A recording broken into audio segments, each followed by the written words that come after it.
The outcome was the same. Little drama late because Jacoby Brissett came in and he realized you can throw deep balls to Terry McLaurin and maybe he does get separation. But another loss. They are 4-10, and I don't think any of us could fathom them being this bad. But it's looking like the end of the Rivera era is going to look very similar to the end of the Gruden and Shanahan era. They're going to finish 4-13, maybe 5-12 if they can beat the Jets. That's a winnable game. Don't know if Zach Wilson's going to play. I think he was concussed. But another terrible outing by the defense. It's just a bad game all the way around. It's just kind of frustrating. I don't know. I don't know what to say. I'm kind of speechless at this point.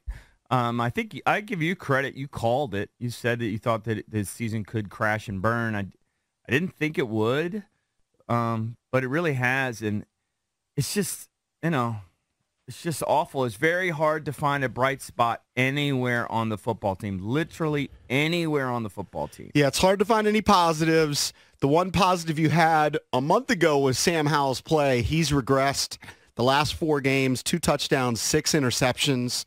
You look at the completion percentage yesterday, it was at 42%. You look pretty much at anything he did yesterday, it wasn't good. He threw for 102 yards. The last 2 games against Miami, look, these are tougher opponents. 12 for 23 for 127 yards, had an interception, only completed 52% of his passes. And then against the Rams, 11 for 26, 102 yards, 1 touchdown, 1 pick. It's just been ugly. It's been ugly from the guy who was a bright spot because there was that 3-game stretch against the Eagles, against the Patriots, against Seattle, where he tallied 8 touchdowns, 2 picks, and it's kind of reversed. Yeah, it's just tough. And I think the next 3 games are going to be really tough, too. You could see it coming. I don't know. I think at the end of the day, you just got to look at the body of work and let whoever comes in evaluate. I like the kid. I have no problem building around him. But if they want to draft somebody and they get a top 2 or 3 pick and I think that's better, just go for it. Whatever. Well, I think if they have a top 3 pick and they have a chance at one of the top 2 guys, it's 100% they're going to take them. I don't see any way. And I think it's less and less likely that Sam Howell is going to be the guy next year because you're going to have a new head coach and you're going to have a new GM and they're going to want their guy and they will look at the body of the work. And the body of the work is 19 touchdowns, 15 picks. He's done a lot of good things. And I definitely can see an argument, hey, he has potential, develop him, build up the offensive line, maybe give him some more weapons. You can make that argument. It's valid.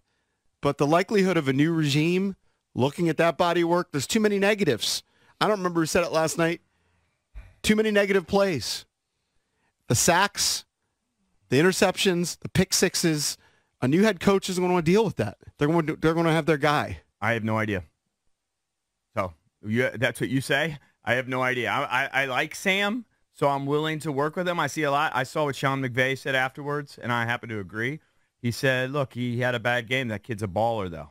I tend to agree with Sean, but he has had tough games, there's no doubt. And the next couple aren't going to be any easier. But what does baller mean? Like, that's what we said about Taylor Heineke. I just think he has more ability than Taylor. Is it good enough? He has more ability, but the results, Taylor was 2-to-1 touchdown interception ratio. He's getting close to 1-to-1. I know, but sometimes that happens with, like, first-year players. You're right. So, guys turn it around. I could give you a litany of players that have done that. Absolutely. I understand that. Like I said, there's a lot of positive you can point to. That's why I say it's the full body. But the full body's not that impressive. Just like you didn't want to anoint him after he had his good stretch, I'm not going to bury him after he's in the middle of his bad stretch. I mean, is he playing well right now? There's no question he's not playing well. And I don't buy that Ron's excuse that they were trying to protect him. I mean, they benched him because that interception he threw, of all his interceptions, and some of them have been, just, that was the worst one because it was so avoidable. He should have just kept it and ran. And I do think if there's one, he had a couple guys open underneath. He might have, but what I saw from my view was just you already were flushed, which by the way is part of the problem. But he was flushed, and then he was rolling to his right, and he's made plays like that, and so he's gotten away with it before. But you throw across your body like that, it was just unnecessary. It was a really bad interception, but that happens with players. I don't think they benched him to protect him. I think they benched him because Bieniemy got pissed that he made a stupid play when they're really trying to just get first downs. Still, all that being said, I'd like to see him could just continue to improve, evaluate the full body of work, and if they want to draft a guy, draft a guy. Who cares? I just want to win. I can honestly tell you when Brissett came down there and scored, I was happy. I just wanted to put a scare into the game. I wanted the game to be interesting. I do think that I don't know how well we're coached. I mean, that series there where McLaurin is tackled at the 1-yard line, and then we take like 8 plays to score, and we just keep handing off and burning clock. Took almost 3 minutes to score from the 1-yard line. Yeah, it took like 7 or 8 plays. It was just like maddening the way they handled that. So, I mean, there's just kind of failure everywhere with this football team. I mean, everywhere. Literally the only spot where we're happy, and I was saying this last week, is punter. We almost got our punter killed yesterday. I mean, the long snapping is comical. It's not even worth debating. It's comical. You don't want to see anybody get fired. But, I mean, Cheeseman will not have a job by 10 a.m. today. They'll have to let him go. Ron's been humiliated into finally doing that. It's terrible. I feel bad for a guy, but he just hadn't done his job. I think a couple of narratives have been smashed the last couple of weeks. One being the defense would get better, addition by subtraction, when they moved on from Montez Sweat and Chase Young. The defense hasn't gotten better. 2, Jack Del Rio to Ron Rivera. Ron would simplify the defense, whatever he was going to do, and they would address the big plays given up. Cooper Kupp couldn't have been more open. The big plays continue to happen. The defense is as bad as ever. Here's what Ron Rivera's last season is looking like. They started off 2-0. They've now lost 5 games in a row, 6 of their last 7, 10 of their last 12 games. It's got to be a tough watch, EB. You are a fan, so yeah, you probably got excited there at the end that there was a possibility you could come back and steal it. I just like it to be entertaining. I just like it to be interesting. Yeah, it is hard for me. These shows are hard for me. I don't enjoy coming in week after week and just sitting here and burying them for 4 hours. I know people think we like that. I don't like it. It's not fun. Been here too long for the last 25 years. I literally lay in bed and go, this is going to be a miserable week. Just going to be a miserable week. So, yeah, I don't enjoy it.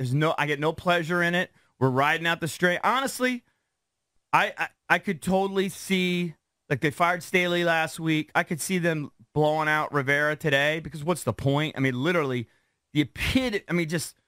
like whenever Black Monday hits or whatever it is, I mean, literally within 0.1 second after the game, they're going to fire him. So why not just do it now? But they don't even have anybody to replace him with. I'm going to tell you this. They literally have nobody. I've come to it doesn't matter. There's like a special teams coach coaching in Carolina that you never heard of. No, that's fine. Our special teams are terrible. I know, but I'm just saying, you can find somebody on the staff. There's like 25 guys on the staff. You could have a human there, yes. But you couldn't even rationalize it because they're awful everywhere. So you couldn't even justify it. Yeah, it's ultimately not going to make a difference. I've never seen a team, and this is just frustration. I've never seen a team, when you look at it right now, at least when Shandy was here, he had future head coaches everywhere, right? But you didn't necessarily know that. You knew that with Kyle. Well, you didn't necessarily know that with like tight ends coaches. You didn't, but this staff, I bet you to say none of these guys are going to be a head coach.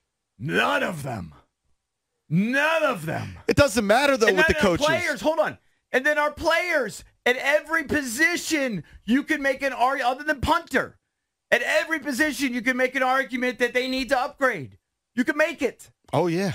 At every position. And here we are in year 4 of the tenure. The biggest position, though, and I said this yesterday when I was looking around the league and watching the games doing the Inside the Betting Line show, it's quarterback. You got to get the quarterback right. And a month ago, I think there was a lot more hope for Sam Howell.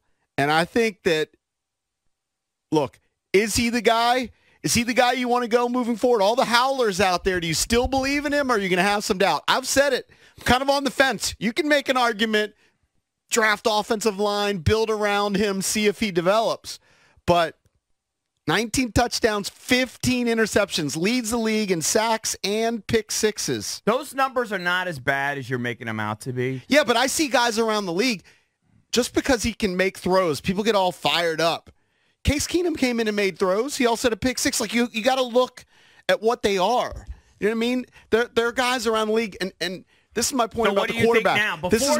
Before you thought he was a guy that gets sacked all the time, now you think he's a guy that throws interceptions all the time? Is that kind of your narrative on him? I'm just on the fence if he's good enough to move forward. Yeah, I don't know. I think he's a guy like right now, look, I said you can make an argument that he can become special if you build up an offensive line.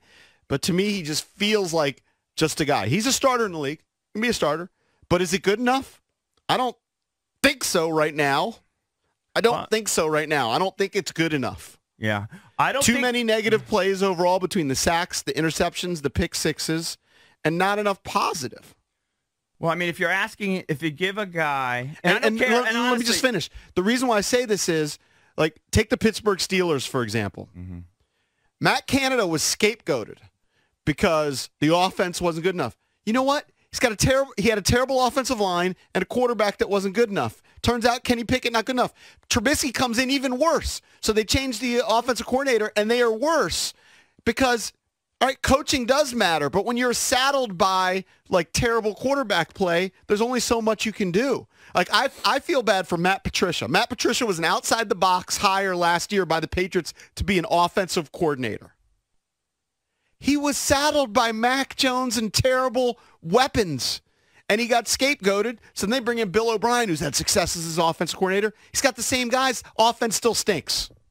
All right, Bailey Zappi, maybe a slight upgrade over Mac Jones, but you got to get the quarterback right, and that is the number one thing. I agree with you. You have to upgrade, it appears, everywhere, up and down this roster.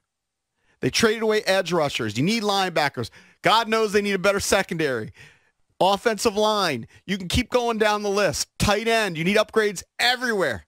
Got to get the quarterback right. And I'm unsure on Sam Howell. And then Jacoby Brissett comes in and all of a sudden springs life into Terry McLaurin, who people were questioning his separation.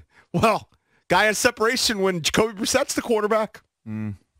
Yeah. I mean, good for Jacoby, but I don't know what to make of that. I mean, I think it was just a guy coming in there and looked good. You know, he definitely did. He gave the team a spark. No doubt. It's going to be the biggest question. What are they going to do with Sam Howell? Is it going to be a Haskins situation where it's like new coach, give this guy a shot, or do they just move on? I'm betting they're probably going to move on. 800-636-1067 is the number. It is a Misery Monday. We'll open up the phone lines. What do you think? Where are you at right now with Sam Howell?